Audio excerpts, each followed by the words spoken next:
لا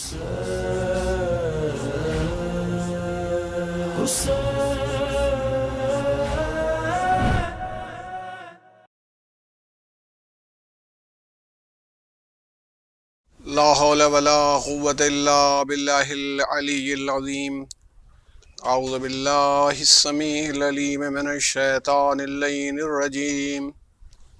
بسم الله الرحمن الرحيم. الحمد لله رب العالمين، والصلاة والسلام على سيد الأنبياء والمرسلين سيدنا ومولانا بالقاسم محمد وآلہ الطیبین الطاہرین المعصومین المظلومین.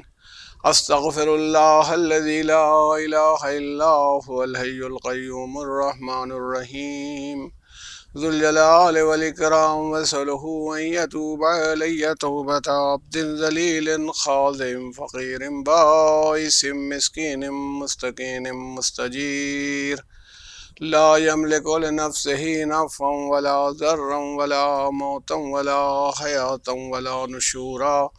أما بعد، فقد قال الله تبارك وتعالى في كتابه المجيد والفرقان الحميد وقوله الحق. بسم الله الرحمن الرحيم. وما أبرئ نفسي إن النفس لأمارة بالسوء إلا ما رحم ربي ان ربی غفور الرحیم. اللہم صلی علی محمد.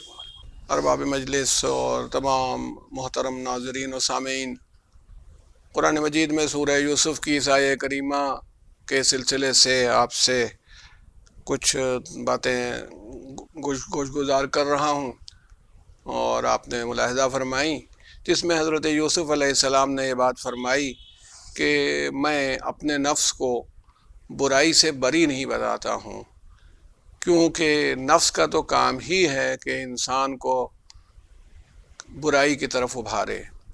الا ما رحم ربی، سوائے اس کے کہ جس پر میرے رب کا رحم ہو جائے. ان ربی غفور الرحیم، بے شک میرا رب جو ہے، میرا پالنے والا، میرا پروردگار، وہ غفور بھی ہے، انتہائی معاف کرنے والا، مغفرت کرنے والا، اور رحیم بھی ہے.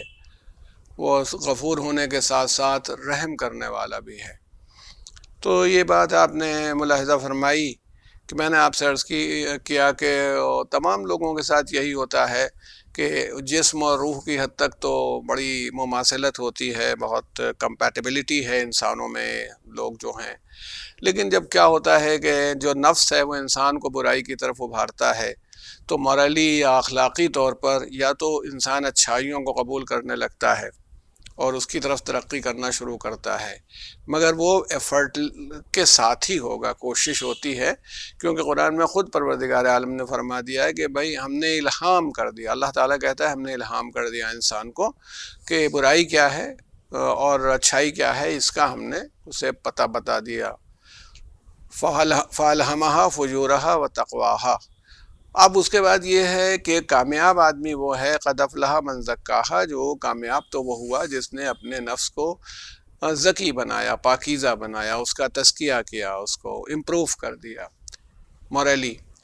اور قد خاب من دساہا، اور جس آدمی نے اس کو برباد کر دیا، اسے پستی کی طرف لے گیا، وہ ناکامیاب ہو گیا.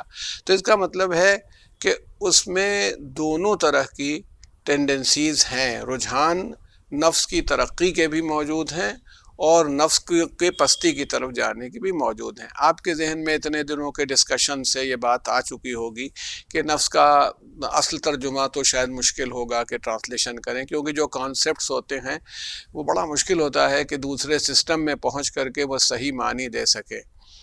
وہ مغفرت کیا ہے اس کو بتا پانا، شاید عربی میں جس مغفرت یا دین نے جس بات کو مغفرت کہا ہے، دین نے، اب توبہ ہی کو لے لیجئے، توبہ کے معنی ہوتے ہیں پلٹنے کے. اب پلٹنے کے معنی تو جو پلٹ جائے وہی توبہ ہے. وہاں پلٹنے کے یہ ہوتے ہیں کہ گناہ سے پلٹ کر کے اللہ کی طرف آنے کے معنی توبہ کے ہوتے ہیں. ہر چیز میں یہی بات ہے. اب احسان کے معنی ہوتے ہیں کہ ہم لوگ احسان کے معنی لیتے ہیں وہ احسان کے معنی نہیں ہوتے ہیں. وہاں پر احسان نیکی کو شروع کرنے کو کہتے ہیں کہ انسان نیکی کرے یہ ہے. یہاں پر یہ ہوتا ہے کہ بھئی اس کا کوئی جواز نہیں ہے، وہ ہم نے کچھ کر دیا، اس کو پیسے دے دیے، اس کی مدد کر دی. تو یہ تمام فرق رہتے ہیں. لیکن نفس کا مطلب یہی کہ جو اس کا سیلف ہوتا ہے، انسان کا اپنا سیلف ہوتا ہے، وہ اس کو برائی کی طرف ابھارتا ہے. یہ بات کہی جا رہی ہے، یعنی اس میں ٹینڈنسی، اور یہ ہم لوگ خود بھی محسوس کر سکتے ہیں کہ کیوں برے بن جاتے ہیں اور کیوں اس برائی کی طرف انسان نکل جاتا ہے. مشکل ہوتا ہے. اسی لیے دیکھیے کہا گیا جب اللہ کے رسول نے، میں نے تذکرہ بھی آپ سے کیا ہے کسی مجلس میں، کہ حضور نے کسی لڑائی سے واپس آنے پر، کسی دفاعی جنگ سے لوٹے تھے تمام لوگ، تو یہ کہا کہ تم لوگ جہاد اصغر سے آ گئے ہو، اب جہاد اکبر کی تیاری کرو. یعنی جہاد اصغر سے آ جانے کے معنی یہ کہ تم لوٹ آئے ہو اس لڑائی سے جو چھوٹی لڑائی ہے، اور اب جہاد اکبر کی تیاری کرو جو ایک بڑی لڑائی ہونے والی ہے. تو لوگ سمجھے کہ کوئی بہت زیادہ مجمع ہوگا اور بہت لوگ جمع ہوں گے. پھر جیسے خیبر میں سب لوگ اکٹھا ہو گئے تھے اچھے خاصے، وہ خندق میں جنگ احزاب جسے کہتے ہیں، سارے گروہ خندق میں کھڑے اکٹھا ہوئے تھے، تو ویسے ہی اور کوئی بڑی لڑائی ہوگی جو لوگوں نے سمجھا کہ اس کی تیاری کرو. تو حضور نے فرمایا نہیں، تم ابھی تک لوگوں سے لڑتے رہے ہو. ٹھیک ہے، تم صحیح راستے پر تھے اور انہوں نے تمہارے پر حملہ کیا، تم نے اپنا دفاع کیا، مگر دوسرے کو قتل کر دینا آسان ہوتا ہے، خود اپنے نفس کو مار دینا بڑا مشکل کام ہوتا ہے. کسی معصومی نے شاید فرمایا کہ کسی نے پوچھا کہ جنت جانے کا طریقہ کیا ہو، کیسے جنت میں جائیں؟ تو آپ نے فرمایا بہت آسان ہے، ایک پیر اپنے نفس پر رکھو، دوسرا جنت میں. اتنی دیر ہے کہ اپنی نفسانی خواہشات جو ہیں تمہاری، جو تم کو اللہ کی خوشنودی کے راستے سے ہٹاتی ہیں، جس راستے سے اللہ خوش ہوتا ہے، پلیز ہوتا ہے، اس راستے سے جو ہٹا دیں وہ چھوڑ دو، تم اپنے آپ جنت میں پہنچ جاؤ گے. اور یہی بات ہے کہ وہی کسی نے اچھی بات کہی تھی کہ جہنم میں جانا انتہائی آسان ہے.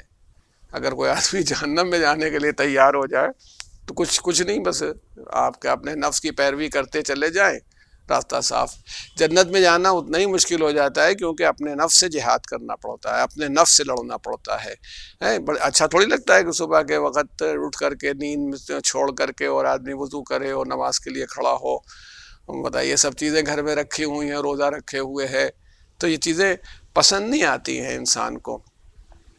تو اس لیے عرض کرنا ہے کہ جب بھی آپ غور کریں گے تو نفس کی جنگ میں جو ہم کو جو کوالٹی دی ہے اللہ تعالیٰ نے، خواہشات دی ہیں اختیار کے ساتھ، کہ بہت ہی زبان کا ذائقہ، آنکھ کا ذائقہ، کان کا ذائقہ، ہاتھ پیر کا، تو ہر چیز کے اتنے ذائقے موجود ہیں کہ آدمی ان کی طرف ٹیمپٹ ہوتا ہے، جی چاہتا ہے ان کی طرف جانے کا. اور پھر ایسی ٹینڈنسیز موجود ہیں کہ جی چاہتا ہے کہ بھائی کچھ ہم بھی ہیں تو کچھ گھمنڈ بھی کریں، تھوڑا سا اپنے کو پسند بھی کریں، ہمیں اب سیلف ایڈمائرنگ بھی ہو، دنیا کی محبت بھی رہے، جی مرنے کا جی کبھی نہیں چاہتے ہیں کہ ہمیشہ زندہ رہیں. یہ تمام کوالٹیز جو ہماری ہیں تو وہ ہمیں مجبور کر دیتی ہیں کہ ہم بجائے اس کے اس سے اپنے اب نفس سے لڑیں. یعنی اپنے نفس سے لڑنا اتنا ہی مشکل کام ہو جاتا ہے جتنا دوسرے سے لڑنا نہیں. دوسرے سے لڑنا پھر آسان ہے، مگر اپنے نفس سے لڑنا بہت مشکل ہو جاتا ہے. تو اس لیے کہنا یہ کہ جب آپ اس نہج پر اور اس ڈائریکشن میں غور کرتے ہیں تو آپ کو معلوم ہوگا کہ وہ حضور نے جو فرمایا تھا یہ جہاد اکبر ہے. تو بالکل جہاد اکبر ہے. لیکن آج آپ سے بات کرنی ہے، آقا خمینی طاب سرح نے ایک نسخہ تجویز کیا ہے، اس پر ہم لوگ تھوڑا سا کام کریں گے اور غور کریں گے، آپ سے اس پر بات کریں گے. کہ مان لیجئے کہ ایک آدمی کہتا ہے کہ صاحب میں لڑنا چاہتا ہوں، میں اپنے نفس سے جہاد کرنا چاہتا ہوں، میں اپنے سیلف کو قابو میں کرنا چاہتا ہوں، میں کروں کیا؟ یہ ہے نا. اچھا اب میری زندگی اچھی دیکھیے آدمی جب یہ تو کوئی کہہ نہیں سکتا کہ ہم سے تو کبھی کوئی غلطی نہیں ہوئی، اب کبھی بہت سی چیزیں ایسی ہیں جب خراب عادت اختیار کرتا جاتا ہے، ایک آدمی بری بات کرتا جاتا ہے تو پھر وہ عادت دھیرے دھیرے اس کی کوالٹی میں چلی جاتی ہے، اتر جاتی ہے. یہ بتائیے جو بچہ پیدا ہوا اپنے ماں کے بطن سے اور بڑا ہونے لگا، وہ پہلے ہی سے جھوٹا ہے؟ نہیں. رسول اللہ صلی اللہ علیہ وآلہ وسلم نے فرمایا کل مولود یولد علی الفطرہ، ہر بچہ جو ہے فطرت پر پیدا ہوتا ہے، یعنی اللہ تعالیٰ اس کو ایک صحیح ڈھانچے پر، صحیح ڈسپلن پر، جو اسلام کا مزاج ہے، نیچر کے اوپر پیدا کرتا ہے. فَأَبَوَاهُ لیکن اس کے ماں باپ جو ہیں کیا کرتے ہیں، یہودا نہیں اور یونسرا نہیں اور یمجسان، اس کے ماں باپ جو ہوتے ہیں اس کو یہودی بناتے ہیں یا اسے نصرانی عیسائی بنا دیتے ہیں یا مجوس یہ اس زمانے کے سب مذاہب تھے. تو پیغمبر نے بتایا کہ وہ پیدا نہیں ہوا تھا اس مذہب پر، پیدا تو اللہ نے ایک ہی طرح سے کیا تھا اور ایک سسٹم پر پیدا کیا تھا، اس کو بھی جسم دیا، اس کو بھی دماغ دیا، اس کو بھی نفس دیا، مگر وہ اس سے ایسے ماحول میں پھنس گیا کہ وہ ویسے ہی بنتا چلا گیا. تو اب اس کو درست کرنے کے لیے جب اسے ہوش آتا ہے، کیونکہ وہ جو اندر کا ہمارا الارمنگ سسٹم ہے نفس کا، نفس کے ساتھ اٹیچڈ ہے، وہ بتاتا ہے غلطیوں کو، ایسا نہیں کہ وہ غلطی کو بتاتا نہیں ہے، وہ غلطی کو بتاتا چلا جاتا ہے. لیکن جب وہ غلطی کو بتاتا ہے تو اس میں ہمیں نقصان دکھائی پڑتا ہے. یہ ایک دم سے کہ ہم مان لیجئے ہم ایک آدمی کی زمین کے اوپر برسوں قابض رہے ہیں اور اس سے اب بھی ہم کو کئی لاکھ روپے میں سالانہ کی آمدنی ہوتی، چھوڑ کیسے دیں؟ سب جانتے ہیں. اب مولانا صاحب نے ایسی عمدہ مجلس پڑھی اور غصب کی اتنی برائیاں بتائیں کہ کسی آدمی کے مال کو اس کی مرضی کے بغیر لے لینا، اور پھر میدان قیامت میں کیا ہوگا اور عالم برزخ میں کیا ہوگا، یہ سب اس وقت سمجھ میں آ گیا. مگر اب گھر والے ہی ہمیں پیچھے پڑ جائیں گے کہ پاگل ہوئے ہو، ابھی بچی کی شادی ہونی ہے، 3 لاکھ روپے کا باغ، ہمیشہ کے لیے 3 لاکھ روپے سالانہ کا نقصان اور بے عزتی الگ کے اب تک ہم لوگ غصب کیے ہوئے بیٹھے تھے. تو وہ آنے نہیں دیتا. تو بہت سی چیزیں ہیں کہ جو ہماری کوالٹیز بن جاتی ہیں. اب ہماری جھوٹ بولنے کی عادت، اس کے بغیر مزہ نہیں آتا ہم کو زندگی میں. اگر دن ہو تو رات کہتے ہیں، رات ہو ہمارے ایک ٹیچر تھے ہمیں ڈپارٹمنٹ میں، ان کے لیے مذاق ہوتا تھا، ہنسی ہوتی تھی. وہ اگر آٹو سے آ رہے ہیں تو کہتے تھے کہ میں ایک لڑکے کے ساتھ اسکوٹر پہ بیٹھ کے آیا ہوں، اور اسکوٹر پر آتے تھے تو کہتے تھے کہ میں آج بس چلا آیا. پتہ نہیں کیوں بولتے. ادھر سے آتے تھے تو ادھر بتاتے تھے، ادھر سے آتے تھے تو ادھر بتاتے تھے. یعنی اتنا جھوٹ ان کے یہاں سرایت کر گیا تھا. وہ ہمارے ایک دوسرے ٹیچر کہتے تھے، ہنستے تھے، کہتے تو ان کا کھل بھی جاتا تھا. جو فلم دیکھ کے آئے ہیں، فلمیں وغیرہ جیسے دیکھتے تھے وہ سب آپس میں دیکھا کرتے تھے، تو جو فلم دیکھ کے آتے تھے وہ نہیں کوئی دوسری بتاتے تھے. اس میں کیا ہے، لکھا دو ہے جو ہم جو کام کیا ہے، جس کو ہم برا بھی نہیں سمجھتے. مان لیجئے ہم نے آج کچھ کھانا کھایا ہے، تو جو کھانا کھایا ہے وہ ذکر اگر آیا تو ذکر کر دیا کہ ابھی آج یہ کھایا تھا. اچھا، اس میں کوئی آدمی تفاخر کی وجہ سے کوئی چیز میں دال کھا کے مرغا بتائے، یہ تو سمجھ میں آتی ہے بات، یعنی وہ کیوں جھوٹ بول رہا ہے. تو جھوٹ ایک عادت کی طرح سے کیا ہوتا ہے کہ اس کے مزاج میں رچ بس جاتا ہے بالکل. تو وہ کوالٹی بن جاتی ہے اس کا جس کو ہم کو عربی والے اور وہ والے ملکہ کہتے ہیں، اس پر ایک ان کو کنٹرول ہو جاتا ہے. اچھا، ملکہ جو ہوتا ہے یہ کوالٹی بن جانے کو سمجھ لیجیے گا. کوئی چیز ملکہ بن جائے، گناہ میں بھی ملکہ بن جاتا ہے اور ثواب میں بھی ملکہ ہو جاتا ہے. ہر چیز میں جب انسان کسی چیز کو کرتا رہتا ہے تو اس کا ریپیٹیشن، اس کا بار بار کرنا، اس کا بڑھتے رہنا پھر اس کے اوپر اسے قابو دے دیتا ہے. جیسے تھوڑی دیر کو مانیے، جو لوگ ماشاءاللہ آپ سب لوگ کو ڈرائیو کرتے ہیں، کوئی کار ڈرائیو کرتا ہے، کوئی موٹر سائیکل یا اسکوٹی کچھ چلاتا ہے، کبھی سوچتا ہے چلاتے وقت کہ کہاں پر بریک لیں؟ شروع میں تو بڑی ہر وقت ہوشیار رہتا ہے کہ مطلب بالکل قابو رہے، کہیں ادھر سے نہ ادھر نہ ہو، اور اس کے بعد پتہ نہیں کیا کیا سوچتا ہوا چلا جاتا ہے. وہ جب میں جایا کرتا تھا اپنے اسکوٹر سے، کار تو میں نے کبھی نہیں چلائی، ڈرائیور ہی رکھا. جب تھی میں نے سوچا کہ بھائی جب ایک چیز سیکھی نہیں تو بڑھاپے میں کیا سیکھیں، لیکن اسکوٹر تھا.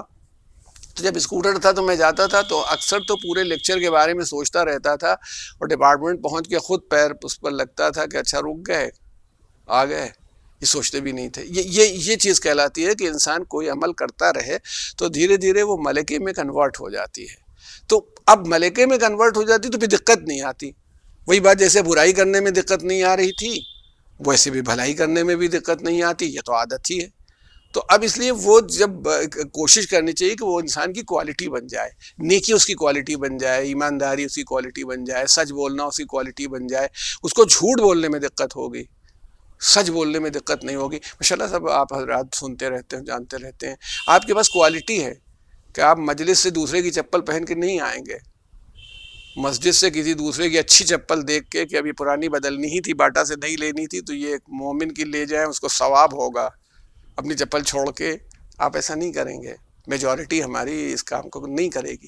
کیوں؟ یہ کوالٹی اس کے اندر ڈیولپ ہوئی ہے اور اس نے ڈیولپ کر لیا ہے. تو اسی لیے کہا جا رہا ہے کہ اس کے لیے آقا خمینی طاہر نے ایک ترکیب بتائی.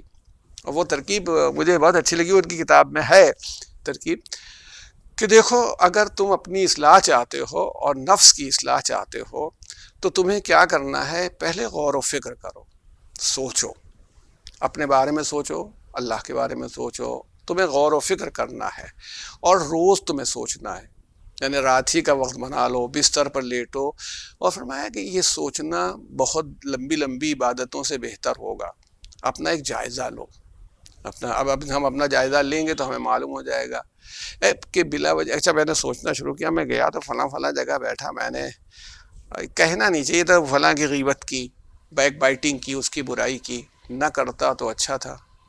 تو اگر میں نہیں سوچوں گا تو پھر وہ کہتے ہیں کہ تمہیں پتہ بھی نہیں چلے گا کیا کیا، جلد بازی میں تم نے ایک کام کیا تھا، غصے سے بول گئے تھے، ماں کے ساتھ بہت سختی سے بولے، باپ کو جھنجلا کے جواب دے دیا، جب غور کرو گے تو تمہیں معلوم ہوگا کہ تم نے کون کون سی فالٹس کی ہیں۔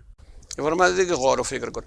اچھا پھر اس میں غور و فکر نہ کرو، تم یہ دیکھو کہ تم اللہ کے اگر نافرمان بندے ہو، اطاعت نہیں کرتے ہو، تو یہ دیکھو کہ تمہیں ہونا چاہیے ایسا، تم اس کی فرما برداری کو دیکھو کہ کیا ہونا چاہیے، کیا اس نے تمہیں کوئی کسر رکھی، اتنی بڑی کائنات۔ اچھا تمہارا وجود کیا ہے، اپنے وجود کے بارے میں غور کرو، تم کتنے بڑے ہو۔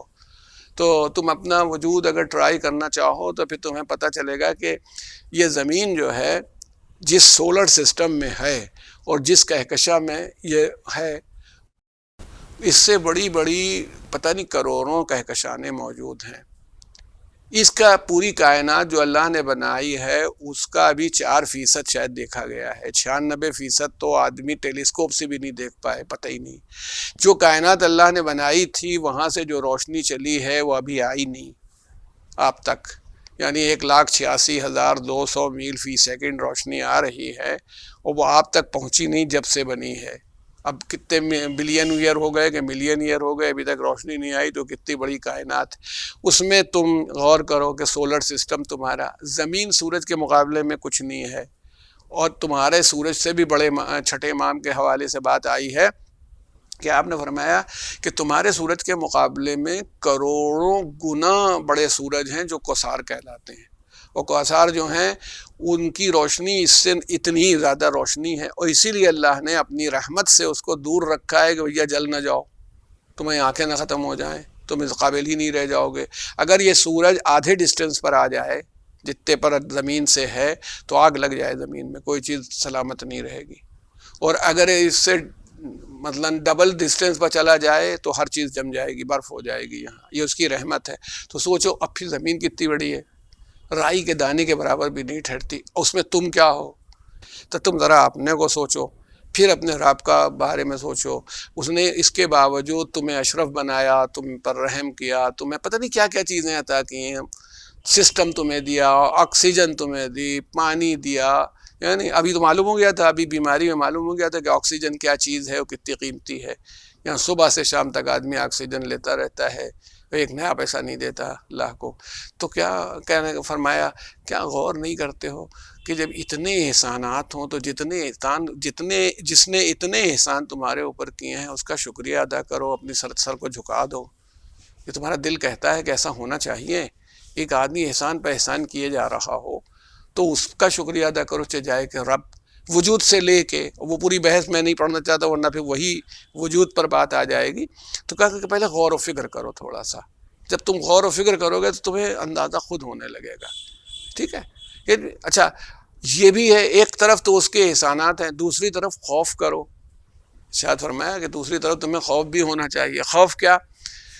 کہ یہ نہ ہو کہ اگر دیکھو کہ اس کی طاقت کیا ہے، قوت کیا ہے اس کی، جب طلب کر لیتا ہے، اچھا طلب نہ بھی کرے، اور اچھے خاصے پہلوان قسم کے آدمی یا پلیئر کس قسم کے آدمی تھے، اب معلوم کیا ہوا، معلوم ہاتھ کانپتے ہیں، راشا ہے، گلاس نہیں اٹھا پاتے، کوئی نئی بات نہیں۔ کیسیس کلے جو تھے مکے باز، جو بہت مشہور مکے باز، جنہوں نے محمد علی نام رکھا تھا، مسلمان ہو گئے تھے آخر زمانے میں، ان کو یہ بیماری ہو گئی تھی۔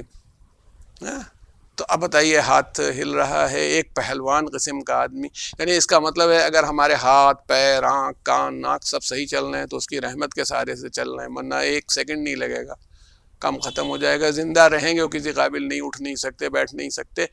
تو فرمایا ایک شخص نے، لوگوں کی تو عجیب عجیب باتیں ہوتی تھیں، امام حسین علیہ السلام سے کہا مولا کوئی ترکیب ایسی بتائیے، دیکھیے مولا سے ترکیب پوچھ رہا ہے کہ گناہ کریں اور کچھ مطلب کچھ ہو نا، مطلب سزا نہ ملے یا جہنم میں نہ جائیں۔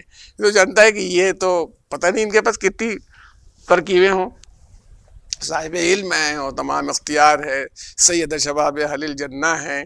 تو حضرت نے یہ ترکیب تو خیر نہیں بتائی کہ تم مجھ کو رو لینا، پھر جنت تو تمہاری واجب ہو جائے گی، تم نکل جاؤ گے۔ وہ تو بہت سے ذاکرین کے پاس یہ ترکیب موجود ہوتی ہے کہ جس کا ایک آنسو نکل گیا وہ سیدھا جنتی ہے۔ اور ان کو یہ نہیں پتا ہے کہ وہ یزید بھی رونے لگا تھا جب واقعات بیان کیے گئے، اور جب جناب علی اصغر کی شہادت کا موقع آیا تھا تو وہ سب رونے لگے تھے، لشکر یزید کے افراد۔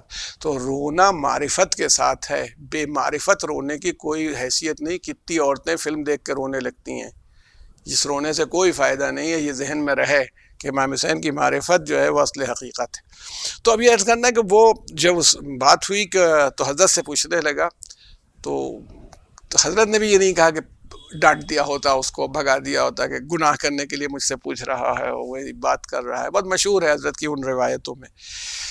حضرت نے فرمایا اللہ کا دیا ہوا رزق نہ کھاؤ، جو جی چاہے گناہ کرو، تمہارا جی جیسا جی چاہے کرو، تو اس کا رزق نہ کھاؤ۔ اچھا آپ حضرت نے تو کھانے ہی کے لیے کہا ہے، اس کی سانس نہ لو، پانی نہ پیو، روٹی نہ کھاؤ۔ اچھا جتنی چیزیں ہیں سب اللہ کی پیدا کی ہوئی، آپ کے گیہوں ڈال دینے سے تھوڑی پیدا ہو گیا ہے، یہ تو پروردگار کا کرم اور رحمت اور سسٹم ہے جس نے پیدا کر دیا۔ کہا رزق نہ کھاؤ، جو جی چاہے کرو۔ اس نے کہا مولا یہ تو نہیں ہو سکتا۔ تو حضرت نے کہا کہ اچھا پھر اس کی حکومت سے نکل جاؤ، مثلاً اس کی ٹیریٹری میں نہ رہو، جو جتنا اس کی کائنات ہے اس کے باہر چلے جاؤ، پھر اختیار ہے جو جی چاہے کرو۔ اب بتائیے اللہ کی کائنات سے نکل کے کہاں آدمی چلا جائے، اگر اسپیس میں بھی چلا جائے تو بھی۔ اس نے کہا کہ فرزند رسول یہ بھی نہیں ہو سکتا۔ کہا اچھا تو ایسا کرو کہ جب تم گناہ کرو تو وہ دیکھے نا، اللہ دیکھے ہی نا، کوئی ترکیب ایسی لگا لو، کچھ کپڑا وپڑا لے آؤ، مثلاً ہم کہہ رہے ہیں، حضرت نے تو اتنی تفصیل پہ بات نہیں کی، صرف اس کو اشارہ کیا ہے۔ کہا کہ کوئی جب وہ ایسا ہو جائے تو تم جتنا جی چاہے گناہ کرو، دیکھے نا بس، جب اللہ دیکھے گا ہی نہیں۔ یعنی اس طرف بھی اشارہ ہے کہ شرم کرو کہ تمہارا ایسا محسن، تمہارا ایسا احسان کرنے والا، تمہارے اوپر اتنا کرم کرنے والا، تمہارے گناہ سے واقف ہے، اس کے بعد بھی تم گناہ کر رہے ہو۔ اب دیکھیں اگر مان لیجیے ہم لوگ بیٹھے ہوئے ہیں، ابھی ایک اپنے دوست ہی کی، عام طور پر دوستوں ہی کی غیبت ہوتی ہے، جو غیر حاضر ہوتا ہے اس کی غیبت ہوتی ہے، تو وہ اگر نہیں ہے ہم غیبت کر رہے ہیں، اچانک وہ آ گیا تو کیا حال ہوتا ہے سب کا؟ سب لوگ جلدی سے اپنی ادھر ادھر کرنے لگتے ہیں، بات برابر ہونے لگتی ہے۔ تو اس کا مطلب ہے کہ ہم چاہتے نہیں کہ دوسروں پر ظاہر ہو، تو اللہ تو حاضر و ناظر ہر وقت موجود ہے۔ اس کو تو ہم نے جو کہا، اس وقت میں مجلس پڑھ رہا ہوں، آپ سن رہے ہیں، اتر کے بیٹھوں گا تو جو کہوں گا، کوئی چیز اس سے راز نہیں ہے۔ تو امام نے فرمایا کہ دیکھو بھائی ایک بات تو بتایا، کہی کہ رزق اس کا نہ کھاؤ، جو چاہے کرو، یہ نہیں ہو سکتا۔ کہا اس کی حکومت میں نہ رہو، جو چاہے کرو۔ اچھا جب تم گناہ کرو تو وہ دیکھے نا، کہا مولا یہ بھی نہیں ہو سکتا۔ کہا اچھا چلو جب ملک الموت آئیں تو تم انہیں واپس کر دو، تمہاری روح قبض کرنے کے لیے آئے، تمہاری موت کا حکم آئے، وہ ملک الموت آئے تو اسے واپس کر دو، گیٹ آؤٹ، باہر واپس۔ کہا رسول یہ کیسے ہو سکتا ہے، یہ میری طاقت نہیں۔ کہا اچھا چلو یہ بھی نہ صحیح، جب میدان محشر ہو اور اللہ تمہیں حکم دے کہ جہنم میں چلے جاؤ تو کہہ دو کہ نہیں جاؤں گا، نہ جاؤ، یہ بھی نہیں ہو سکتا۔ یعنی دیکھیں مولا نے اس کو متوجہ کیا کہ تم کتنے کمزور ہو خدا کے مقابلے میں، تو اس کی نافرمانی کس بنیاد پر کرتے ہو، یعنی یہ نہیں توجہ۔ تو جو آقا نے بتایا کہ پہلی بات یہ کہ غور و فکر کرنا ہے اپنے بارے میں، اللہ کے بارے میں، کائنات کے بارے میں، تھوڑی دیر آپ بستر پر جب لیٹتے ہیں تو اس پر غور و فکر کریں۔ اب دوسری بات فرمائی کہ دیکھیں اب آپ کو یہ طے کرنا ہے کہ عزم اور ارادہ پیدا کیجئے معاملے کو کہ سمجھنے کے لیے کہ آپ میں یہ عزم پیدا ہونا چاہیے کہ بھائی ہم یہ نہیں کریں گے، ہم سے یہ غلطی اب نہیں ہوگی، مثلاً کوئی بھی۔ انہوں نے کہا کہ تم یہ نہ ایک دم سے کر لو، کہ اب آج سے بالکل متقی ہو، پرہیزگار ہو جاؤ گے پکے جو ہو، نہیں، پہلے تمہیں عزم اور ارادہ کرنا پڑے گا کہ ہم اللہ کے شریعت کے راستے پر چلیں گے، چلنے کی کوشش کریں گے، دھیرے دھیرے ہم اس لائن کو پکڑیں گے۔ وہ ایک قصہ یاد آ جاتا ہے، ایک پہلوان تھا، بڑا بہادر قسم کا آدمی تھا، تو وہ کہ اس کو یہ شوق ہوا کہ سب جان جائیں میں وہ پہلوان ہوں۔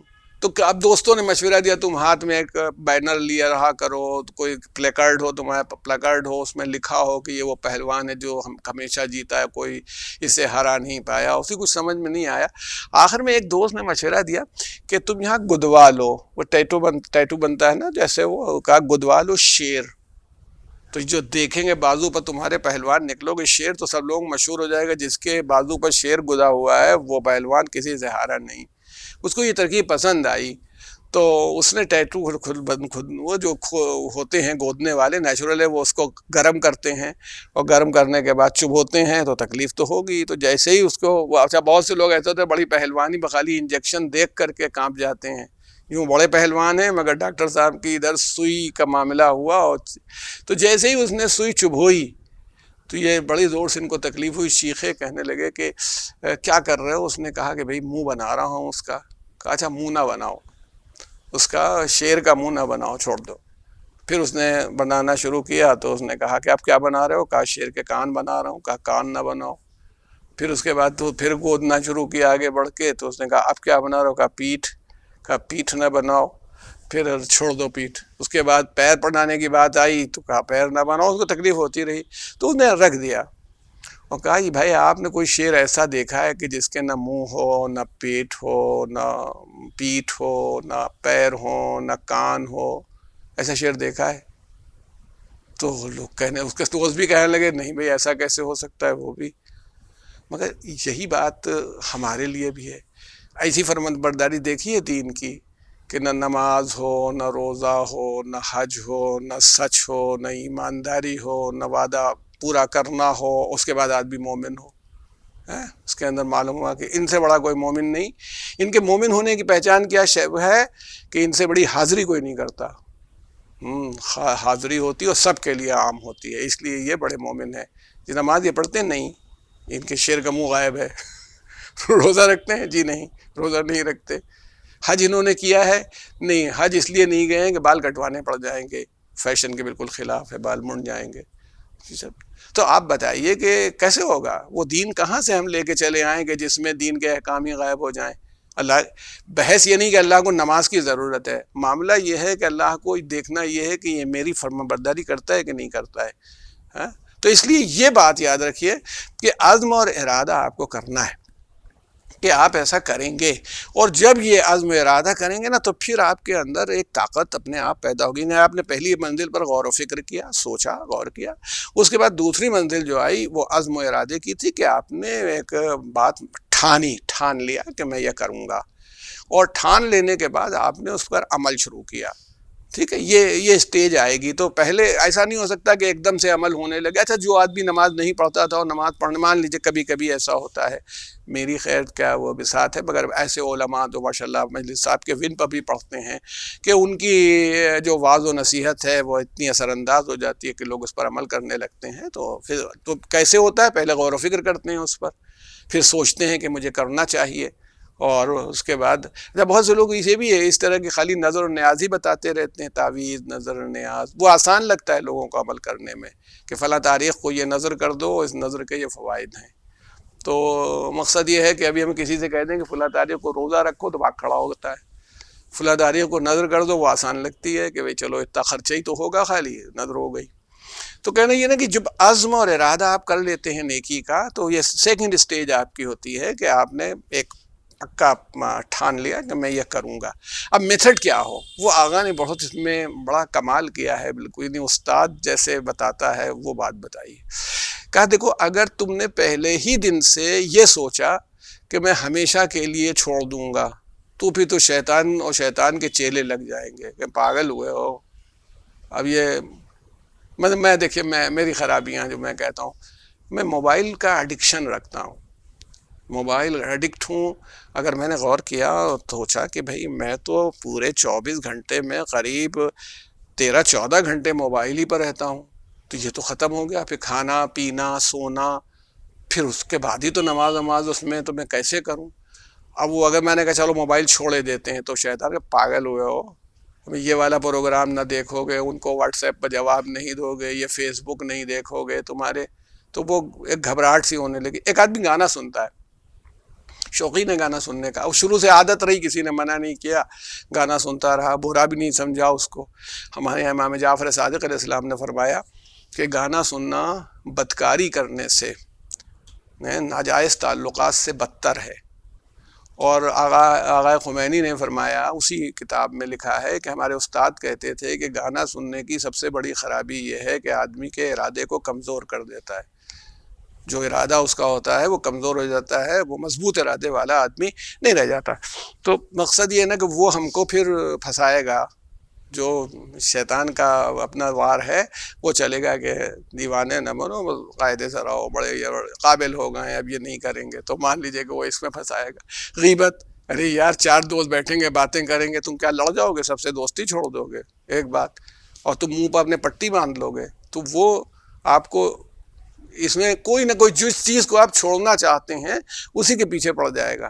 تو آغا نے کہا کہ یہ نہ کرو، تم 24 گھنٹے کا معاملہ کرو، یہ نہیں تم نے خالی اللہ ایک، تم کو اس میں کیا ہے میتھڈ کیا ہوگا؟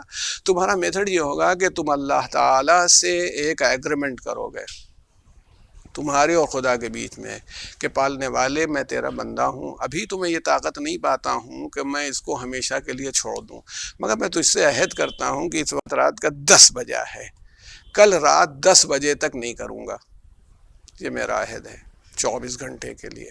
جس برائی کو سمجھتے ہو تمہیں چھوڑنا چاہیے اور چھوڑو گے، ایک ایک برائی کو شروع کرو، ایک دم سے ساری برائیوں کو چھوڑنے کی ضرورت نہیں۔ مان لیجیے میں کہتا ہوں کہ میں ہی 24 گھنٹے میں گانا نہیں سنوں گا، تو یہ اتنا مشکل کام نہیں لگ رہا ہے۔ میں نے ایک ایگریمنٹ اللہ تعالیٰ سے کیا کہ میں 24 گھنٹے گانا نہیں سنوں گا۔ میں نے ایگریمنٹ کیا کہ میں ایڈکشن ہے مجھ کو موبائل کا، میں 24 گھنٹے اب موبائل نہیں دیکھوں گا۔ غیبت میں کرتا ہوں 24 گھنٹے۔ بہت سے لوگ اس کا ایک طریقہ یہ ہے، وہ ہمارے ایک جاننے والے نے بتایا، وہ ایک صاحب ہیں جو رشی منی ہیں، مراری باپو صاحب، بہت مشہور، میں دیکھا بھی ہے۔ جب میں گیا ان سے ملنے کے لیے، ایک دوست لے کے گئے ہمیں، بڑے ماشاءاللہ وہ حسینی بھی ہیں، مراری باپو کربلا جانے کے لیے تیار ہیں، بیٹھے ہیں کہ بہت سے لوگوں کو لے کے جاؤں گا۔ تو کہنا یہ کہ وہ جب یہ ہوا تو وہ کرتے کیا ہیں کہ طے ہو جاتا ہے کہ آج بات نہیں کریں گے، یہ بات یعنی انہوں نے یہ طے کر لیا ہے کہ آج کوئی بات زبان سے نہیں کریں گے۔ ایک سلیٹ ہے رکھی ہوئی، اس پہ ایک چاک ہے، کچھ ضروری بات جو ہوتی، جب اتفاق سے ہم گئے تو اس دن بھی یہی ہوا تھا، اشارے سب وہ کرتے رہے، گلے لگایا، اور یہ سب ہوا۔ بہت سی تصویریں بھی لوگوں نے کھینچی تھیں، وہ ہمارے پاس ہیں بھی، یہ سب ہوا، بات نہیں کی۔ مجھے لے بھی گئے اپنے یہاں جہاں جلسہ ہو رہا تھا، فنکشن ہو رہا تھا، ان کا ست سنگ تھا، اس میں بٹھلایا اور یہ سب، تو وہ پہنایا ہونا میرے پاس، وہ ان کی چادر، کالے رنگ کی چادر پہنائی ہو، یہ سب تو وہ طے کر لیتے بات نہیں کروں گا۔ صرف کیا کریں گے؟ کیرتن کریں گے۔ مان لیجیے میں کہتا ہوں کوئی آدمی طے کر لیتا میں بات کروں گا ہی نہیں، لکھ کے تو غیبت کروں گا نہیں، بیک بائٹنگ کسی کی کرنی ہے تو یہ تو نہیں کہ لکھوں گا نہیں، یہ بات تو زبان ہی کا سارا ذائقہ ہے، اب زبان چپ ہو گئی تو ذائقہ ختم۔ تو مگر آج طے ہے کہ ذکر خدا ہوگا، نماز ہوگی، بس۔ اگر مجلس میں نوحہ خوانی ہوگی تو نوحہ خوانی کروں گا، ماتم کروں گا، لیکن کیا نہیں کروں گا، میں کوئی بات بولوں گا نہیں اپنی زبان سے۔ ایک آدمی طے کر لیتا ہے، اگر اس نے یہ طے کر لیا ہے تو اس کے پاس میتھڈ موجود ہے۔ یعنی لوگ اپنے حساب سے غور کریں کہ وہ کیا کر سکتے۔ تو فرمایا کہ تم پہلے 24 گھنٹے کے لیے طے کرو کہ تم اس برائی کو نہیں انجام دو گے، اور یہ تم نے خود نہیں طے کیا، اس میں تم اپنے کو اور اپنے رب کو، اپنے اللہ کو پارٹی بناؤ۔ تم اپنے رب سے کر، پالنے والے میں تو اس سے وعدہ کرتا ہوں کہ میں اس برائی کو 24 گھنٹے نہیں کروں گا۔ آگے ابھی ان کا کہ آپ بہت لمبی والی نہ سوچئے، خالی 24 گھنٹے دیکھیے۔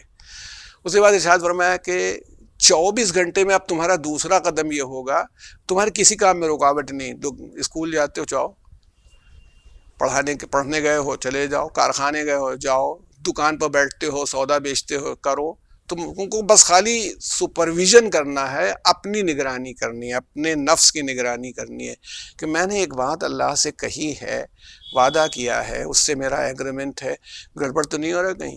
اگر ذرا سے بھی گڑبڑ ہونے والا ہو تو فوراً اپنے کو گارڈ کرو کہ بھائی 24 گھنٹے کی بات ہے، یہ کیسے ہوگا؟ اب 24 گھنٹے تو یہ طے ہو گیا ہے کہ نہیں ہوگا۔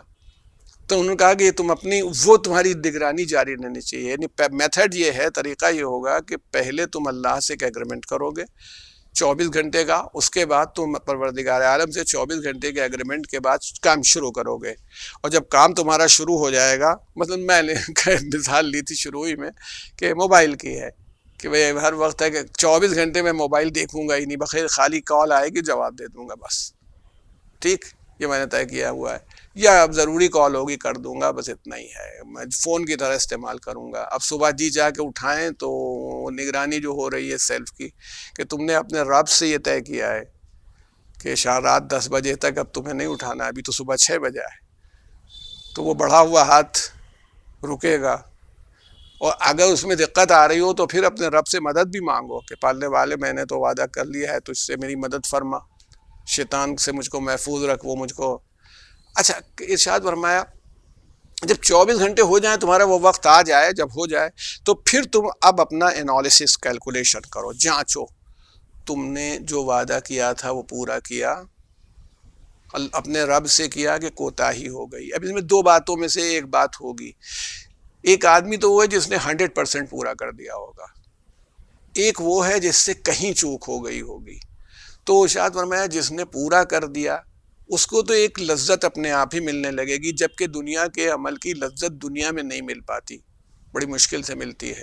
اب بتائیے، نماز پڑھ کے بہت لذت ملتی ہے، روزہ رکھ کر کے تو جو بہت دنوں سے سب کر رہے ہوتے ہیں ان کو مزہ ملتا ہے، جو بیچارے کو نیا نیا لگایا گیا ہے لائن کے اوپر، وہ بیچارہ کیا جائے لذت کو جانے۔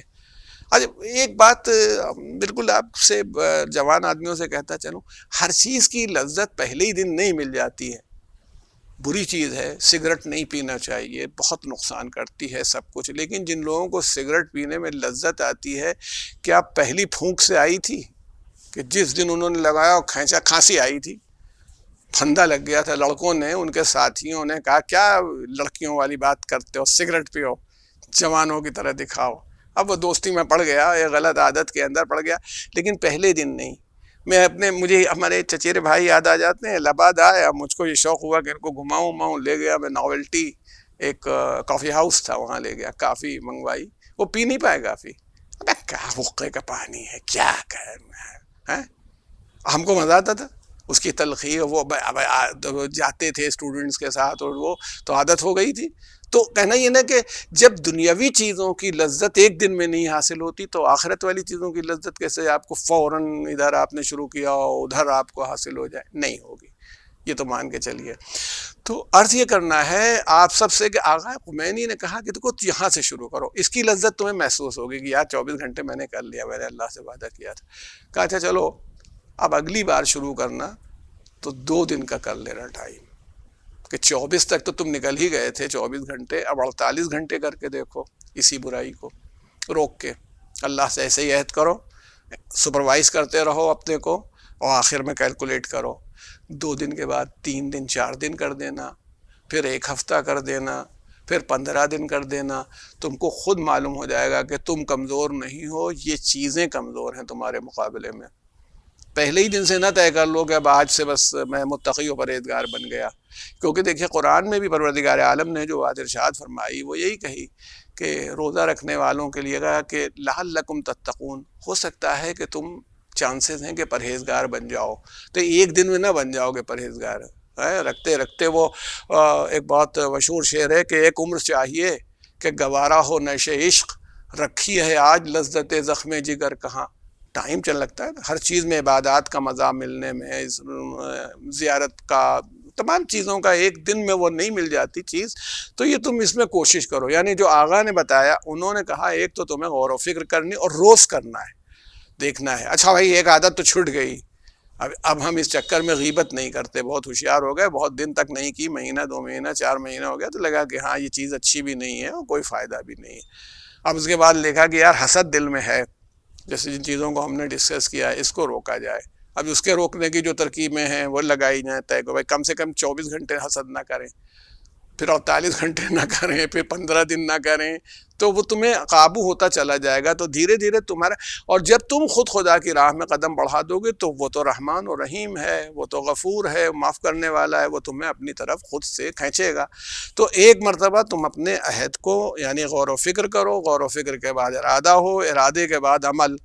وہ عمل میتھڈ تمہارا یہ ہونا چاہیے کہ تم جو عمل کرو گے اس میتھڈ میں تمہیں یہ کرنا پڑے گا. 24 گھنٹے سے شروع کرو یا 48 گھنٹے سے شروع کرو، اس کے بعد جب وہ پورا ہو جائے وقت کو اور بڑھاؤ، پھر اور بڑھاؤ اور بڑھاؤ، پھر دھیرے دھیرے تم اس کے عادی ہو جاؤ گے. پہلے ہی دن وہ ایک صاحب کا میں نے واقعہ پڑھا اور سنا. وہ ان کا یہ تھا کہ بیچارے نماز شب پڑھنا چاہتے تھے، شوقین آدمی تھے، جی چاہا نماز شب کے فضائل سنے کہ میں نماز شب پڑھوں. اب مگر وہ مسئلہ ان کا یہ تھا نماز شب میں کہ جب الارم لگاتے تھے اس رات میں تو سوچ کے بیٹھتے تھے کہ میں پڑھوں گا، مگر جب الارم بجتا تھا تو نیند اتنی کہ انہوں نے اس کو اٹھایا اور الارم بند کر دیا. جیسے ہی الارم بجا انہوں نے الارم اٹھا کے اس کو بند کر دیا. تو وہ آخر مجبور ہو گئے. پھر ان کی ترکیب سمجھ میں آئی، وہ ایک پنجرا خرید کے لائے، اور انہوں نے پنجرا نہ صرف پنجرا خریدا بلکہ الارم لگا کر کے پنجرے میں موبائل رکھ کے تالا بند کیا اور چابی لے جا کے الماری کے اندر رکھی.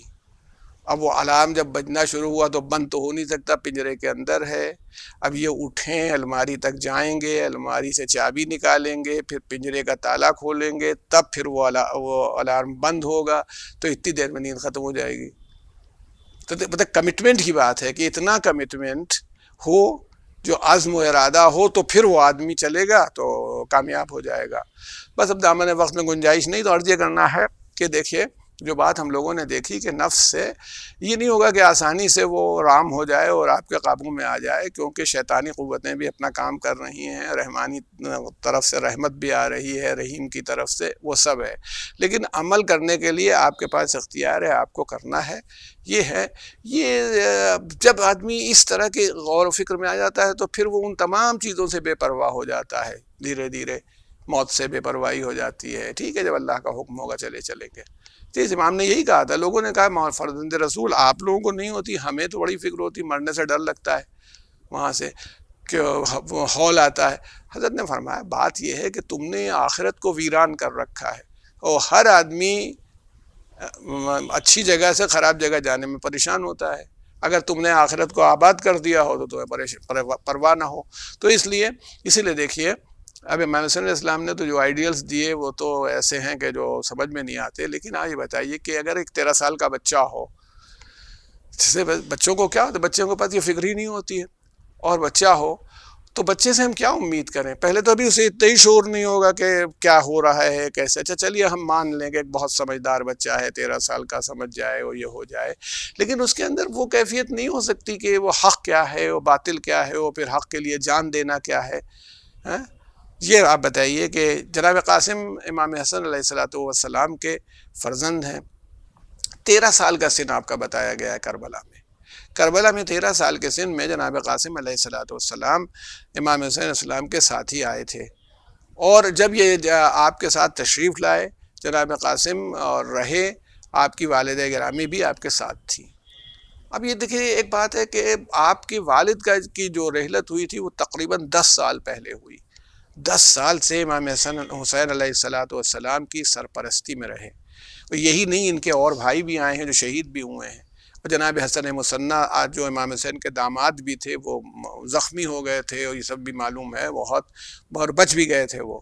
تو کہنا یہ ہے کہ ان سب لوگ اس ماحول کو دیکھیے. تو اب امام حسین علیہ السلام نے دیکھیے پوچھا ہے کہ جب رات ہو گئی اور تقریر امام نے فرما دی تمام اصحاب میں، اور یہ طے ہو گیا کہ اب صبح شب عاشور کی تقریر کے بعد صبح ہوا کہ شہادت ہوگی، جہاد ہوگا اور شہادت ہوگی.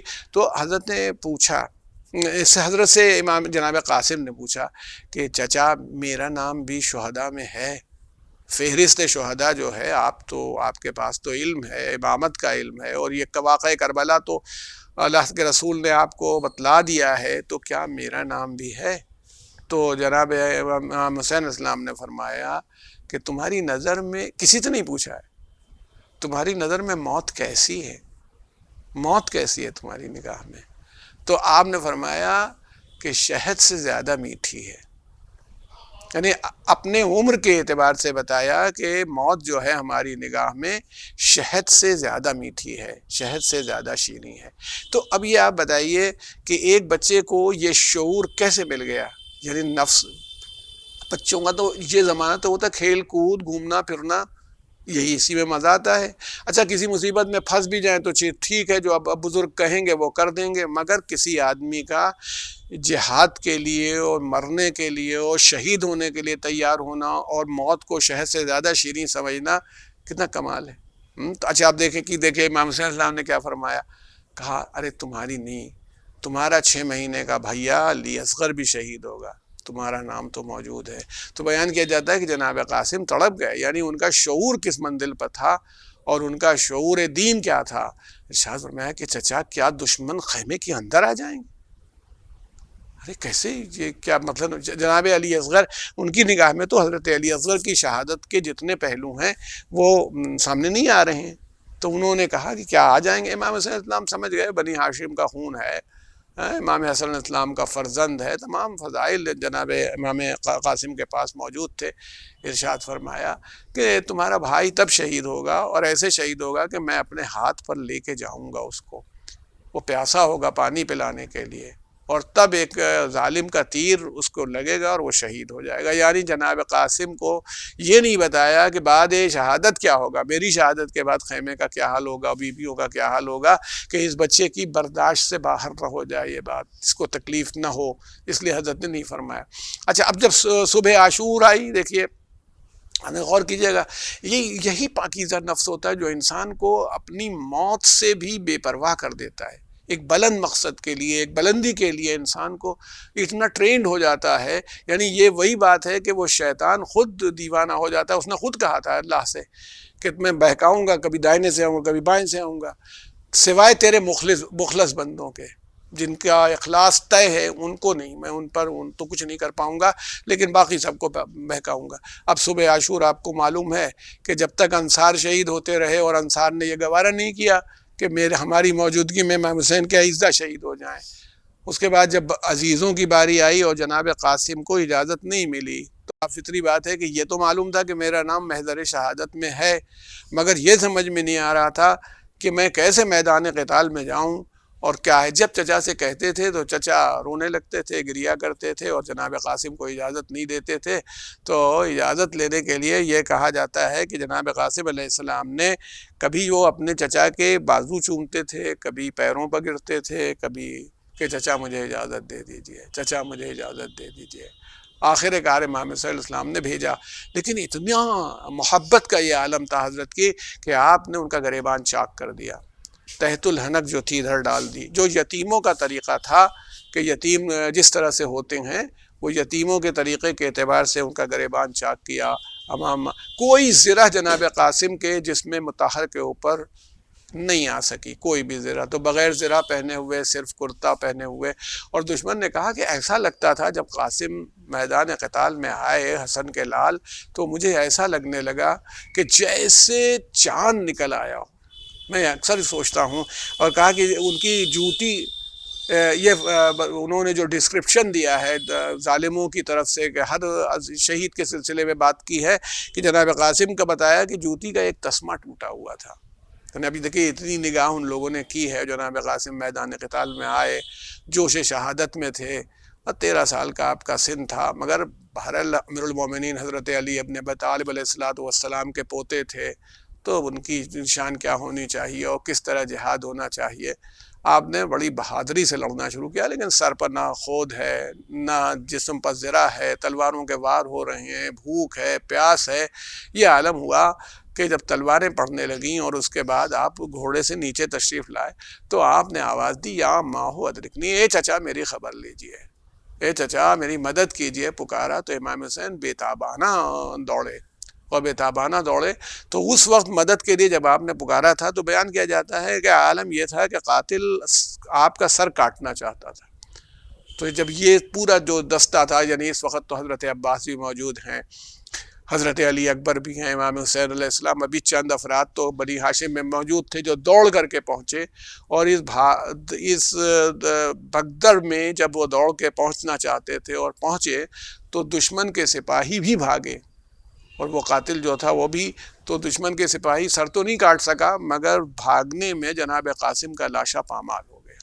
کہا جاتا ہے نا کہ گھوڑے ادھر کے گھوڑے جو وہ قاتلوں کے گھوڑے تھے وہ آپ کے جسم میں، یعنی یہ کہا جاتا ہے کہ سید الشہداء یا جس کا بھی لاشا پامال ہوا وہ شہادت کے بعد پامال ہوا، مگر جناب قاسم کا لاشا جو پامال ہوا وہ حیات میں پامال ہو گیا کہ ابھی جسم میں جان باقی تھی، اور جب گھوڑے دوڑتے تھے جسم مطہر پر تو آپ آواز دیتے تھے چچا خبر لیجئے، چچا میری خبر لیجئے۔ امام علی مقام نے بیٹھ کر کے فرمایا جناب قاسم کے سرانے، تو مجھے پکارے ہو، میں تیری مدد نہ کر سکوں، تیری مدد کے لیے آ نہ سکوں؟ اس کے بعد جناب قاسم کو لانے کے لیے عباس جیسا بازو موجود تھا، جناب علی اکبر جیسا بیٹا موجود تھا، دیگر لوگ تھے، مگر امام حسین علیہ السلام نے، یہ عظمت جناب قاسم ہے کہ آپ کو خود اٹھایا، اور حمید ابن مسلم بیان کرتا ہے کہ آپ کے ہاتھ جناب قاسم کے اپنی گردن پر رکھ لیے ادھر، اور آپ اس طرح سے لے کے آئے کہ جسم زمین پر جناب قاسم کے پیر نشان بناتے جا رہے تھے، خط دیتے جا رہے تھے۔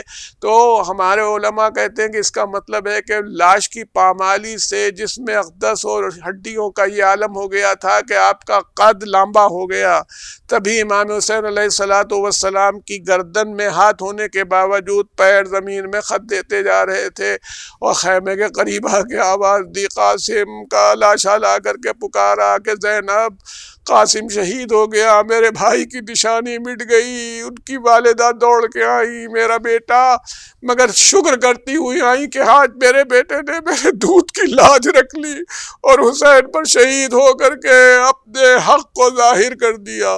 سیعلم الذین ظلموا ای منقلب ینقلبون، انا للہ و انا الیہ راجعون، الہی بحق الزہرا و ابیہا و بالہا و بنیہا، اللہم اغفر للمؤمنین والمؤمنات والمسلمین والمسلمات الاحیاء منہم والاموات، تعب بیننا و بینہم بالخیرات انک مجیب الدعوات انک علی کل شیء قدیر، اللہم صلی اللہ علیہ وسلم۔